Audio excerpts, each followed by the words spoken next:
पहले। सम्मानीय मनोज तिवारी जी, रामवीर विदुड़ी जी, बहन बांसुरी जी, बहन कमल जी सरावत जी, योगेंद्र चंदोलिया जी, प्रवीण खंडेलवाल जी और मेरे प्रिय मित्र मनिंदरजीत सिंह सिरसा जी, सम्मानित मंच और यहाँ इतनी बड़ी संख्या में एकत्र आए मेरे नौजवान साथी जो आज कारगिल के विजय दिवस के पूर्व संध्या पर यहाँ पर जोश के साथ युवा मोर्चा के आह्वान में यहाँ एकत्र आए हैं। मेरा ये सौभाग्य है कि मुझे भी इस ऐतिहासिक और बहुत ही दूरगामी प्रभाव छोड़ने वाले कार्यक्रम में आप सबके साथ शामिल होने का मौका मिला है। अभी हमारे युवा मोर्चा के अध्यक्ष तेजस्वी सूर्या जी आपके सामने बता रहे थे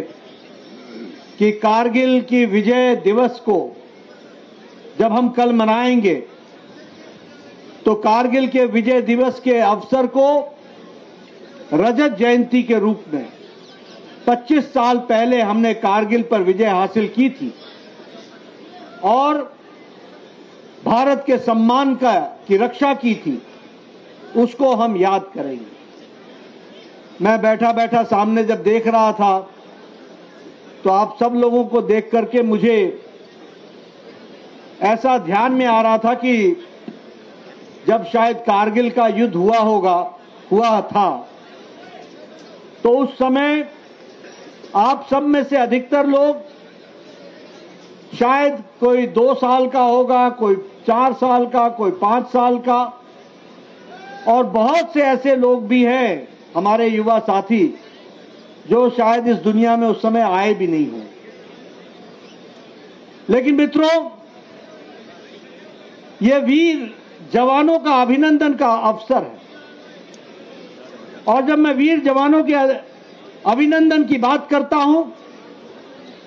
तो कारगिल का विजय दिवस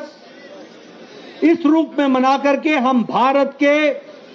उन वीरों को, उन वीर सपूतों को जिनके शौर्य के कारण जो पाकिस्तान ने कारगिल की भूमि पर कुत्सित निगाहें डाली थी,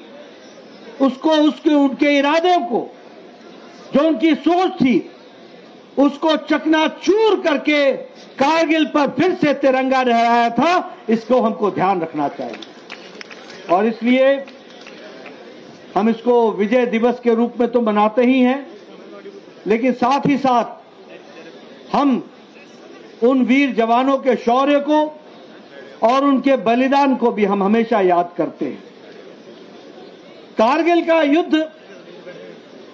एक विशेष परिस्थिति का युद्ध था। पाकिस्तान ने कोई सीधे तरीके से अटैक नहीं किया था। पाकिस्तान चोरों की तरह चुपके आकर के उन्होंने कारगिल पर अड्डा जमाया था और जिस हमारे लेफ्टिनेंट कालिया की बात कर रहे थे, अभी बत्रा जी की बात कर रहे थे, हमारे उन शहीदों की बात कर रहे थे जिन्होंने कारगिल युद्ध में अपनी शहादत दी, उनको जब हम याद करते हैं तो उसमें हमको विशेष बात इस बात को याद करने की है कि कारगिल विपरीत परिस्थिति में हमारे नौजवानों ने, हमारे फौज के जवानों ने लड़ाई लड़ी थी। दुश्मन कारगिल की चोटी पर था, दुश्मन स्ट्रेटेजिक के स्थान पर था और भारत के वीर जवानों को नीचे से पहाड़ चढ़ करके उस चोटी पर कब्जा करना। यह बहुत ही कठिन कार्य था क्योंकि पाकिस्तान की आर्मी ने चोरी चुपके आकर कारगिल की चोटी पर स्ट्रेटेजिक स्थान को स्थापित कर लिया। लेकिन हमारे वीर जवानों ने हार नहीं मानी, रुके नहीं, लगातार योजनाबद्ध तरीके